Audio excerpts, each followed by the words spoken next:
नमस्कार, मैं हूं पुष्पेंद्र चौधरी और आप देख रहे हैं India voice. Haryana Punjab bulletin में आपका स्वागत है। रुक करते हैं खबरों की ओर। हरियाणा विधानसभा चुनाव के लिए कांग्रेस के बाद अब बीजेपी ने भी अपना संकल्प पत्र जारी कर दिया है। रोहतक में पार्टी के राष्ट्रीय अध्यक्ष जेपी नड्डा ने संकल्प पत्र जारी करते हुए रोहतक में आयोजित समारोह में कार्यवाहक सीएम नायब सिंह सैनी सहित काफी नेता मौजूद रहे। संकल्प पत्र के अनुसार प्रदेश की सभी महिलाओं को बीजेपी लाडली लक्ष्मी योजना के तहत 2100 रुपये महीना देगी। इसके अलावा 2 लाख लोगों को रोजगार और हरियाणा के अग्निवीरों को सरकारी नौकरी में 10% आरक्षण मिलेगा। कांग्रेस के मुकाबले भाजपा ने कुल 20 वादे प्रदेश की जनता से किए हैं, जबकि कांग्रेस ने 7 वादे किए थे।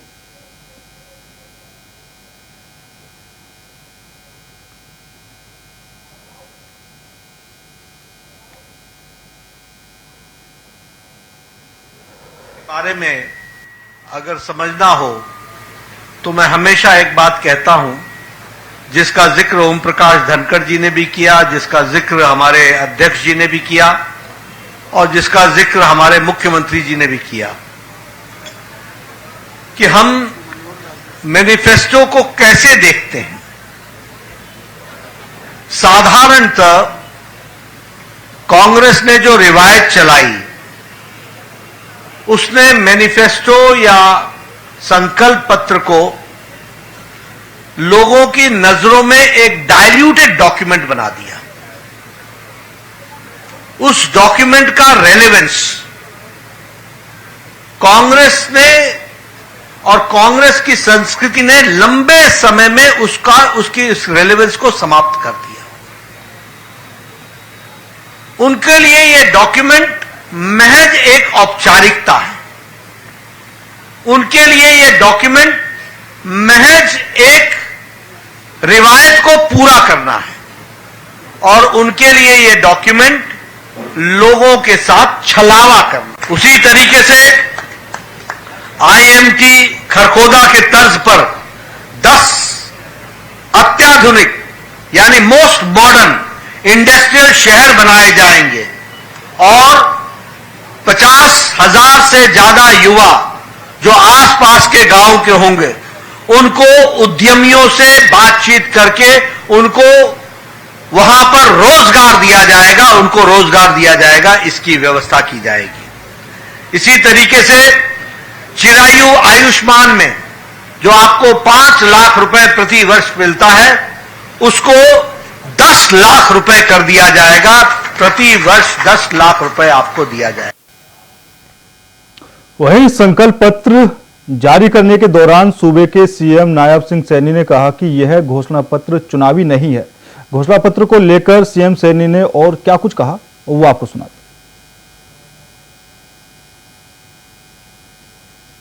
हमारे राष्ट्र आज जो आदरणीय जगत प्रकाश नड्डा जी ने अपना संकल्प पत्र हरियाणा की जनता के लिए आज रिलीज किया है, मैं जो उसमें संकल्प लिया है मैं बधाई देता हूं, शुभकामनाएं देता हूं, क्योंकि हमने चाहे 2014 का संकल्प पत्र था, 2019 का संकल्प पत्र था, हमने उसको 100% पूर्ण किया है।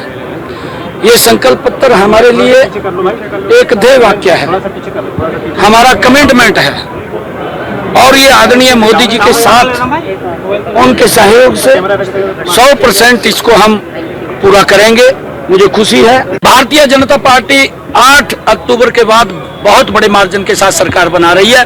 काफी सीटें मैं देख रहा हूं अपनी आंखों से। साथ हरियाणा प्रदेश के लोगों ने आज तय कर दिया है तीसरी बार भारतीय जनता पार्टी की सरकार। और जो हमने किसानों के एमएसपी की बात करी है, किसानों को हमने अभी बरसात कम होने के कारण 2-2 हजार रुपए उनके खाते के अंदर पहुंचाया है। और हमने अपने संकल्प पत्र के अंदर इस बात को भी दोहराया है कि हमारी जो बहनें हैं उन्होंने मुझे तीज के पर्व के ऊपर बुलाया था और तीज के पर्व के ऊपर हमने 500 रुपए का गैस का सिलेंडर, ऐसे 50 लाख परिवार हमने योजना बना करके हर घर हर गृहिणी उसको 500 रुपए का गैस का सिलेंडर देने का निर्णय हमारी सरकार ने किया और हमने संकल्प लिया है कि इसको आगे बढ़ाने का काम जारी रहेगा। घोषणा हमारे संकल्प पत्र के अंदर हमने ये संकल्प लिया है कि जो अग्निवीर आदरणीय प्रधानमंत्री जी का फेवरेट विषय था, और हमने अपने संकल्प पत्र में ये संकल्प लिया है, एक भी अग्निवीर फ्री नहीं रहेगा। जो भी अग्निवीर आएगा हरियाणा सरकार में उसको प्राथमिकता के आधार के ऊपर नौकरी देने का काम हमारी सरकार करेगी। ये संकल्प हमने इसके अंदर लिया है। बिल्कुल सरकारी नौकरी देंगे। अगर कोई अपना काम करना चाहता है, हमने उसके लिए भी 5 लाख रुपया बिना ब्याज के देने का निर्णय किया है। अगर कोई हमारा अग्निवीर इंडस्ट्री के अंदर जाता है, मल्टीपल नेशनल इंडस्ट्री के अंदर, तो उसको अगर 30,000 40,000 रुपए हरियाणा का इंडस्ट्रियलिस्ट उसको सैलरी देता है तो उस इंडस्ट्री को भी हम इंसेंटिव देंगे। ये भी निर्णय हमने अपने मंत्रिमंडल के अंदर किया है। अब देखिए, क्योंकि उनके पास मुद्दा नहीं है और हुड्डा साहब ने तो दूसरे के कंधे के ऊपर बंदूक रख करके चलाई है, और खिलाड़ियों के लिए जितना 2014 से लेकर के 2024 हमारी सरकार ने किया है, अभी हमने अपने संकल्प पत्र के अंदर यह भी कहा है कि हम नीचे ओलंपिक खेल नर्सरी है वो हरियाणा प्रदेश के अंदर अपने युवाओं को वो मंच प्रदान करेंगे कि राष्ट्रीय अंतर्राष्ट्रीय स्तर के ऊपर वो प्रदेश का नाम, पूरे देश का नाम ऊंचा कर सके। उसके लिए हमने पूरी व्यवस्था अपने संकल्प पत्र के अंदर ली है। युवाओं को, खिलाड़ियों को किसी प्रकार की कोई दिक्कत नहीं है। हुड्डा साहब ये खिलाड़ियों को लेकर के राजनीति कर रहे हैं, और ऐसी राजनीति नहीं करनी चाहिए जिस प्रकार की कांग्रेस, हुड्डा साहब ये घटिया स्तर की राजनीति कर रहे हैं। ये इससे बचना चाहिए, क्योंकि ये किसी के कंधे के ऊपर बंदूक रख करके चला रहे हैं। हुड्डा साहब को तो सभी निजी लगते हैं। कुमारी शैलजा के प्रति किस प्रकार की मंशा इनकी आई है, किस प्रकार से उनके ऊपर उनको अपमानित किया गया है, और फिर हुड्डा साहब बोल देते हैं 2 मिनट के अंदर ये उसका निजी बयान है।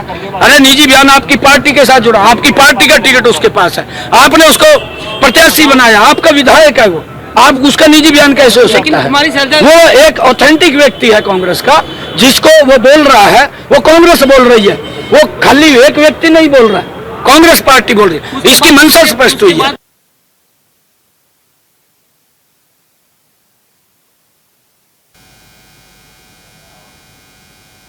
तो वहीं बीजेपी ने अपने घोषणा पत्र में किसानों के साथ साथ महिलाओं का भी ख्याल ज्यादा रखा है। संकल्प पत्र में हरियाणा के सभी अग्निवीरों को परमानेंट नौकरी देने का वादा किया है। तो वहीं बीजेपी के संकल्प पत्र को लेकर राजनीतिक बयान सामने आने लगे हैं। आपको सुनाते हैं हरियाणा में बीजेपी के घोषणा पत्र को लेकर किसने क्या कहा।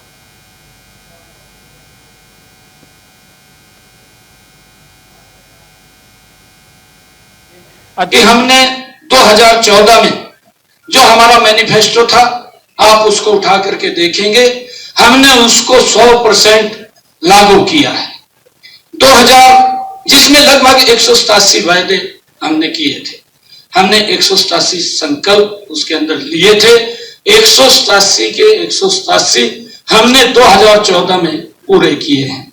हमने 2019 का अगर मैनिफेस्टो हम देखें, उसमें भी हमने लगभग 265 लोगों से जो उनके सुझाव आए थे उसके ऊपर संकल्प लिया था। ऐसे 265 वायदे थे जिसके ऊपर हमने संकल्प लिया।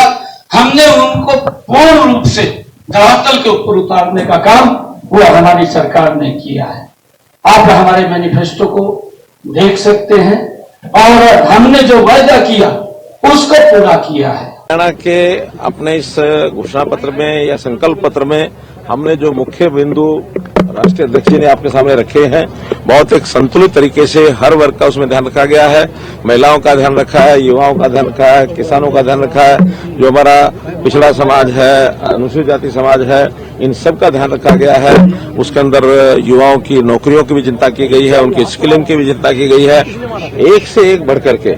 और जैसा हमारे इस घोषणा पत्र समिति के जो अध्यक्ष ओम प्रकाश धनखड़ जी ने बताया है कि हमने इन सब बातों को इसलिए भी समझ रखा है कि एक बजट का भी ध्यान रखना पड़ता है। 50 लाख परिवार है, उनको 500 रुपए में गैस का सिलेंडर था, हरियाणा सरकार ने देना शुरू कर दिया। वो वादा कर रहे हैं, हमने देना शुरू कर दिया। इसलिए इस संकल्प में आप देखेंगे, आप महिला का भी, अन्नदाता का भी, युवा का भी और गरीब का भी और उद्योगपति का भी, व्यापारी का भी, सबका ध्यान रखा गया है। पिछड़े समाज का भी ध्यान रखा गया है, अनुसूचित जाति का भी ध्यान रखा गया है। वो तो हमारा कॉपी पेस्ट है। वो तो हम पहले कह चुके, ये तो इनके तो झूठे वायदे हैं। 2005 का हमारा देखो घोषणा पत्र, हमने पूरा अमल में लाए। 2009 का अमल में लाए। इनका 14 का देखो, 19 का देखो, कुछ भी नहीं किया इन्होंने।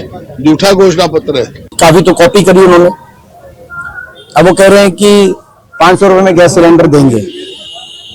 तो पहले बीजेपी वाले कहते थे सब्सिडी दी, कांग्रेस सब्सिडी दे रही है, रेवड़ी बांट रही है, गलत है। अगर वो गलत था तो बीजेपी के घोषणा पत्र में कैसे आ गया? और अगर वो सही था तो 10 साल तक 1100 और 1000 रुपए सिलेंडर में रोटी क्यों पुआई? अगर 500 ठीक था तो बीजेपी फैसला करे वो क्या चाहती है। 2000 की बजाय 2100 कर दिया, अभी तक क्यों नहीं दिया भाई? 10 साल से हर महिला को, जो कांग्रेस ने महालक्ष्मी योजना पूरे देश में महंगाई बीजेपी द्वारा दी गई, इस महंगाई को कम करने के लिए 2000 रुपए प्रति माह जो कांग्रेस का जो योजना है, तो उन्होंने खुद ही मांग लिया महंगाई है, और इसीलिए उन्होंने कहा कि नहीं हम 2000 नहीं 2100 देंगे। पहले महंगाई नहीं दिख रही थी 10 साल पहले, क्यों नहीं दिया? तो भाजपा का घोषणा पत्र कोई, मुझे लगता है कांग्रेस से कॉपी पेस्ट करने उन्होंने काम किया, क्योंकि उन्होंने काम ही नहीं किए। वो तो अपना ये बताएं कि उन्होंने काम क्या किया है 10 साल में। घोषणा पत्र तो उनका जब पूरा 2014 का ही नहीं हुआ। एक ऐसा पुलिंदा है जो हर चुनाव के समय बीजेपी फेंकती है और किसी भी राज्य के अंदर लागू नहीं करती। आम आदमी पार्टी के राष्ट्रीय संयोजक अरविंद केजरीवाल जी जो कहते हैं वो करते हैं। हमने फ्री बिजली की गारंटी दी है, हम दिल्ली में दे रहे हैं, हम पंजाब में दे रहे हैं। हमने वर्ल्ड क्लास एजुकेशन की बात की, गारंटी दी, हम दिल्ली में दे रहे हैं, हम पंजाब में दे रहे हैं। हमने हर महिला को 1000 रुपये महीने की देने की बात की, हमने दिल्ली में कानून बनाया, हमने पंजाब में कानून बनाया। हम हर बच्चे को रोजगार की बात कर रहे हैं, दिल्ली में दिया हमने, पंजाब में दे रहे हैं। भारतीय जनता पार्टी एक झूठ का प्रपंच है। इन्होंने सबसे ज्यादा नशा हरियाणा के अंदर बेचा है, सबसे ज्यादा बेरोजगारी हरियाणा में की है, सबसे ज्यादा भ्रष्टाचार हरियाणा में किया है, सबसे ज्यादा अपराध हरियाणा के अंदर किया है। हरियाणा को उन्होंने तबाह कर। अच्छी बात है, उनको आम आदमी पार्टी को देख के सीखना चाहिए कि राजनीति कैसे की जाती है, मुद्दे क्या होते हैं। सीखने में कोई बुराई नहीं है, मैं उनको बधाई देता हूं। लेकिन दूसरी एक बात यह है कि इनको इम्प्लीमेंट करने के लिए 2 चीजों की जरूरत पड़ती है, एक तो नियत और दूसरी काबिलियत। तो नियत कहां से ये लाएंगे, काबिलियत कहां से लाएंगे? आप इनसे ये पूछे कि आज से पहले जितने आपने वादे किए थे उनमें से कितना आपने पूरा किया है। शायद इनके लिए ये मैनिफेस्टो लॉन्च जो होता है 1 दिन का इवेंट होता है, हमारे लिए वो शपथ पत्र होता है। केजरीवाल जी की गारंटी वो होती है कि भाई हम चाहे जो मर्जी हमें हो जाए, हम अपनी गारंटी पूरी करते हैं। मेरा तो नॉमिनेशन कराने भी आई थी और फिर आएंगी, और जहां जहां उनको कोई बुला रहा है वहां वहां वो जा रही। मेरे को इसके बारे में वैसे मालूम नहीं है, लेकिन मेरे को नहीं लगता कि वो घर बैठेंगी। पार्टी की वफादार सिपाही हैं और एन पूरी जोर शोर से पार्टी का काम करें। बीजेपी और संकल्प दोनों अलग अलग चीजें हैं। झूठ पत्र हो सकता है, जुमला पत्र। फिलहाल रुकते हैं छोटे से ब्रेक के लिए। ब्रेक के बाद खबरों का सिलसिला लगातार जारी है। ब्रेक के बाद एक बार फिर आप सभी का स्वागत है। रुक करते हैं खबरों की ओर। तो वहीं सिरसा पहुंचे पंजाब कांग्रेस के अध्यक्ष राजा अमरिंदर सिंह वडिंग ने हरियाणा चुनाव को लेकर बयान दिया है। उन्होंने कहा कि हरियाणा में जिस तरह का माहौल है उससे लगता है कि कांग्रेस आसानी से 70 सीटों का आंकड़ा पार कर सकती है, क्योंकि आज का युवा शिक्षित और जागरूक है और उससे पता है कि किसे वोट देना है। प्रकार का माहौल है हरियाणा का। मेरे को तो ये लगता है कि आंकड़ा 70 का भी पार हो सकता है। इस तरीके का माहौल बना हुआ है कि हर व्यक्ति से पूछ लो, कोई भी, चाहे बाल बनाने वाला, जूते बनाने वाला मेरा भाई है, उससे पूछ लो, वो कहेंगे कांग्रेस आ रही है। और अगर डब वाली का पूछ लो तो वो कह रहे हैं अमित शाह बड़े फर्क से चुनाव जीत रहा है। क्योंकि आज जो लोग हैं ना, नौजवान साथी, बहुत पढ़े लिखे हैं। हर बंदा टीवी देखता है, कार्रवाई देखता है। बेस्ट विधायक का जिस प्रकार से अमित को अवार्ड मिला, जिस प्रकार से विधानसभा में अपनी बात रखी इस व्यक्ति ने, डब्बा लेके क्या कर सकता है व्यक्ति खड़ा होकर ऑपोजिशन में बोल सकता है, लड़ाई लड़ सकता है। दूसरा क्या सकता है, किसी के साथ अन्याय ना होने दे, वो नहीं होने दिया। ईमानदारी से परिवार काम करे, वो किया। किसी के साथ किसी का प्लॉट नहीं दबाया, किसी का कुछ धक्का नहीं किया, किसी को, मेरे को लगता कि दोनों बाप बेटे हमारे अंकल डॉक्टर केवी सिंह जी और अमित जी कभी किसी को ऊंची आवाज में नहीं बोले। नेता तमीजदार होना चाहिए, इज्जतदार होना चाहिए, अक्लमंद और पढ़ा लिखा होना चाहिए। मेरे को लगता कि लोग आजकल गुंडे, बदमाश, चिल्लाने वाले को फालतू में पसंद नहीं करते और लोगों को चाहते हैं कि इस तरीके का रोल मॉडल हो जो हमारा अच्छे तरीके से हमारी बात हरियाणा की विधानसभा में रख सके। मेरे को लगता कि सब चीजों को माप तोल के अमित से आगे रख सकते हैं। तो मान लो कोई ऐसा गलत आदमी चुना जाए और लोग कहें यार क्या हो गया, जैसे आम आदमी पार्टी की सरकार पंजाब के अंदर बनी, आप देख लो ना क्या हाल है हमारे पंजाब का। 91,000 करोड़ का कर्जा ले लिया हम लोगों ने 3 साल के अंदर में और कुछ नहीं बनाया। हमने एक नया अस्पताल, एक नया स्कूल, आप गिनवा दीजिए कि हमने पंजाब में एक नया अस्पताल देखा, एक नया स्कूल देखा, एक नया बस स्टैंड देखा, एक नया पुल देखा। तो अगर कोई अनजान व्यक्ति और ऐसा व्यक्ति, लोगों ने बदलाव के रूप में वोटें डाल दी, अब क्या हो रहा है आप देख लीजिए। भगवंत मान सरकार का लॉ एंड ऑर्डर की स्थिति का क्या हाल है पंजाब के अंदर। पंजाब आपके भाई 3,000 पेंशन देते हो आप, और हुड्डा जी ने कहा कि 6,000 देंगे, हमारे 1,500 नहीं दी जा रही। अब देखिए ना हालात, देखिए पंजाब आपसे सक्षम था, हरियाणा से सक्षम था, हमारे को कर रहा पंजाब पर, लेकिन हमारे बंटवारे हुए तो हमारे हालात देखो क्या है रेवेन्यू के। आपके हालात क्या है? क्यों आपके बुजुर्ग का 3,000 क्यों पेंशन से उनका काम नहीं चल रहा, उनको तो 6,000 की बात कर रहे हो। हमारा बुजुर्ग है जो 1,500 से, मेरे कहने का मतलब वो हालात ऐसे कर दिए, सरकारें ऐसे ही होंगी। आम आदमी पार्टी की सरकार रही है तो उन्होंने कर दिया। तो मैं वो कहना चाहता हूं कि कोई गलत फैसला जनता ना ले। दिल्ली के कथित शराब घोटाले में सुप्रीम कोर्ट से जमानत मिलने और मुख्यमंत्री पद से इस्तीफा देने के बाद अब अरविंद केजरीवाल हरियाणा के चुनावी दंगल में उतरेंगे। केजरीवाल 20 सितंबर को हरियाणा के यमुनानगर से चुनाव अभियान का आगाज करेंगे। इससे पहले राज्य में पंजाब के सीएम भगवंत मान और सुनीता केजरीवाल के कार्यक्रम हो चुके हैं।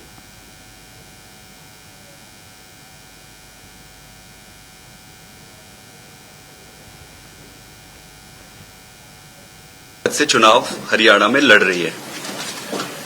अरविंद केजरीवाल जी ईश्वर की कृपा से, आप सबके आशीर्वाद से भारतीय जनता पार्टी के षड्यंत्र और चंगुल से बाहर आ गए और अब हरियाणा में चुनाव प्रचार के लिए पूरी तरीके से तैयार है।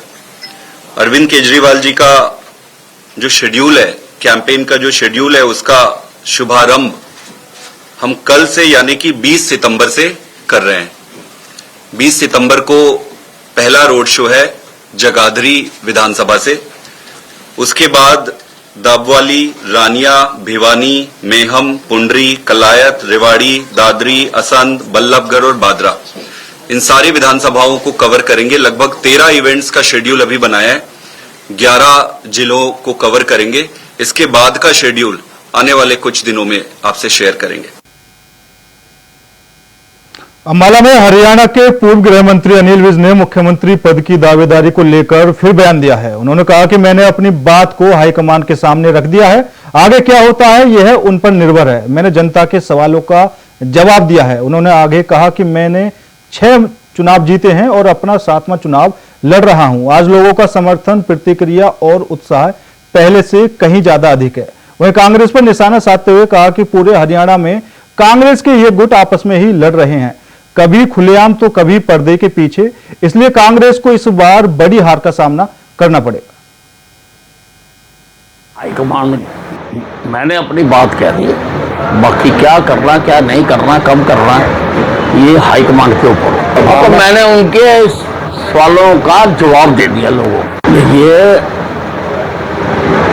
ना केवल अम्बाला, सारे हरियाणा में ये जो कांग्रेस के गुट हैं ये आपस में लड़ रहे हैं, कहीं पर प्रत्यक्ष है, कहीं पर अप्रत्यक्ष है। इसीलिए कांग्रेस की इस बार बहुत बुरी हार होने वाली है।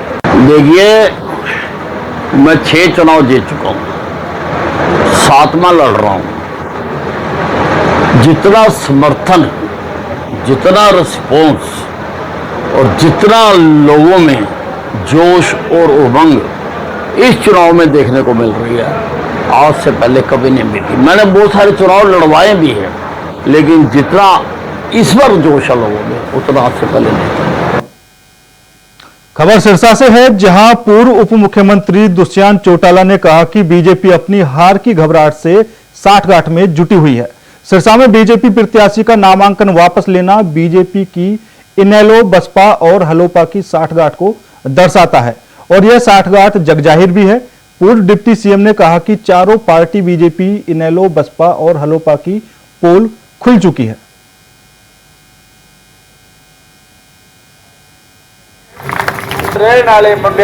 त्रिशंकु विधानसभा प्रदेश में आ रही है और पिछली बार तो हमारे 10 थे। मैं मानता हूँ उसके ज्यादा मजबूती के साथ प्रदेश के अंदर हमारे उम्मीदवार जीत के आएंगे।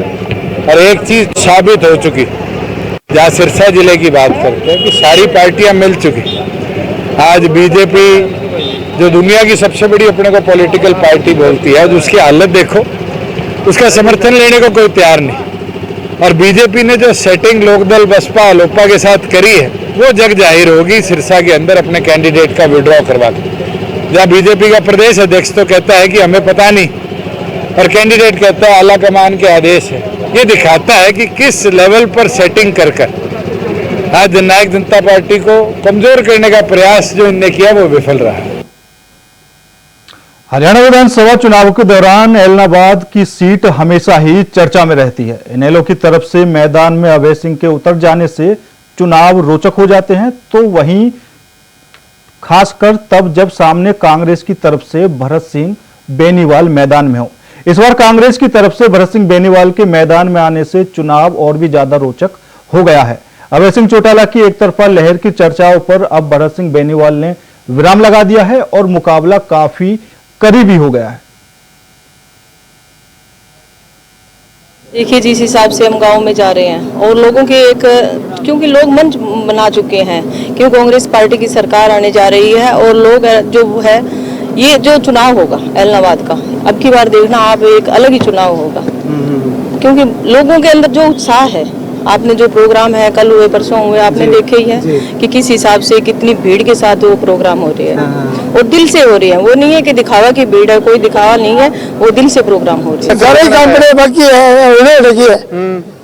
मैं दुकान गाड़ियाँ लाइट को नहीं, सड़क को नहीं, कहीं तो गाड़ियाँ बहुत दूर है, दूर है आई कौन सके संभाल लेने को नहीं खाता ना मोटरसाइकिल चले ना छोटी गाड़ी चले, गाड़ी तो पसोड़े भर दिए, ट्रैक्टर लेके बुलाया जो कच्चा रास्ता है पक्का करा, गाँव में गलियाँ पक्की कर दी, कच्चा रास्ता पक्का करा और की करेंगे। लोगों को जो तकलीफ है ठीक है मैं पूरी करूँगा। इंटरनेशनल कबड्डी प्लेयर के साथ हुई घटना को लेकर इनेलो नेता अर्जुन चौटाला का बयान सामने आया है। अर्जुन चौटाला का कहना है कि जो उस खिलाड़ी के साथ हुआ है वो काफी निंदनीय है। खिलाड़ी के साथ जो हुआ है उन आरोपियों पर जल्दी से जल्दी कार्रवाई होनी चाहिए और घटना करवाने वालों पर भी कार्रवाई होनी चाहिए। देखिए, आज रानिया की जहाँ बात करते हैं और सिरसा जिले की बात करते हैं, दिन प्रतिदिन एक तरफा माहौल इंडियन नेशनल लोकदल के पक्ष में बनता जा रहा है और पांचों की पांचों सीट हम मान करके चल सकते हैं इंडियन नेशनल लोकदल पांचों की पांचों सीट पे जीत प्राप्त कर रही है। देखिए, ये सबसे पहले तो जो घटना है ये बहुत माड़ी घटना हुई है और मैं ये मानता हूं कि इस घटना की पूरी तरह से तहकीकात होनी चाहिए। जिसने भी ये करा है सबसे पहले तो उनको पकड़ा जाना चाहिए और फिर आगे उनके ऊपर पूरी तरह से कार्रवाई करनी चाहिए। मन से जो खिलाड़ी हमारे साथ ही जिनके साथ ये घटना हुई, तन मन धन से हम उनके साथ खड़े हैं। सबसे पहले सबसे बड़ी प्राथमिकता है उनकी सेहत ठीक होनी चाहिए और न्याय के युद्ध में हम उनके साथ खड़े हैं। ये जब तक गठबंधन में थे तब तक ये ठीक थे, अब तो की कौन बनते आंगो कोई फर्क नहीं पड़ता इनका। सर पीछे एक विधानसभा चुनाव को लेकर सभी प्रत्याशी मैदान में उतर चुके हैं और गांव-गांव जाकर अपने पक्ष में वोट करने की अपील कर रहे हैं। तो वहीं हरियाणा जनसेवक पार्टी की नेता और बलराज कुंडू की पत्नी परमजीत कुंडू ने महम के भेड़ी सुरजन गांव में डोर टू डोर चुनाव प्रचार किया। वहीं परमजीत कुंडू ने बताया कि जैसे जैसे मैं गांव में पहुंच रही हूं, उसी प्रकार ग्रामीणों का समर्थन और आशीर्वाद मिल रहा है। विधानसभा क्षेत्र में समस्याएं भी बहुत हैं। आने वाले समय में जब हरियाणा जनसेवक पार्टी सत्ता में आएगी तो सभी समस्याओं का समाधान किया जाएगा। भरपूर मात्रा में मेरी माताओं बहनों का पूरे परिवार का आज बड़ा गाँव में ज्यादा से ज्यादा संख्या में मुझे बहुत प्यार और मान सम्मान। कितने गांव और बाकी बचे थे? बाकी अभी गांव है, अभी 5-6 गाँव है जो मैं डोर टू डोर कर रही हूँ। तो जीत के बाद प्राथमिकता देखे तो क्या रहेगी? लोगों की समस्याएं भी बहुत रहती है। बिल्कुल नहीं, समस्याएं बहुत है। आने वाले टाइम में हरियाणा जनसेवक पार्टी सब समस्याओं का समाधान करेगी। फिलहाल मेरे साथ इस बुलेटिन में इतना ही। बाकी देश और दुनिया की तमाम खबरों के लिए देखते रहिए इंडिया वॉइस। नमस्कार।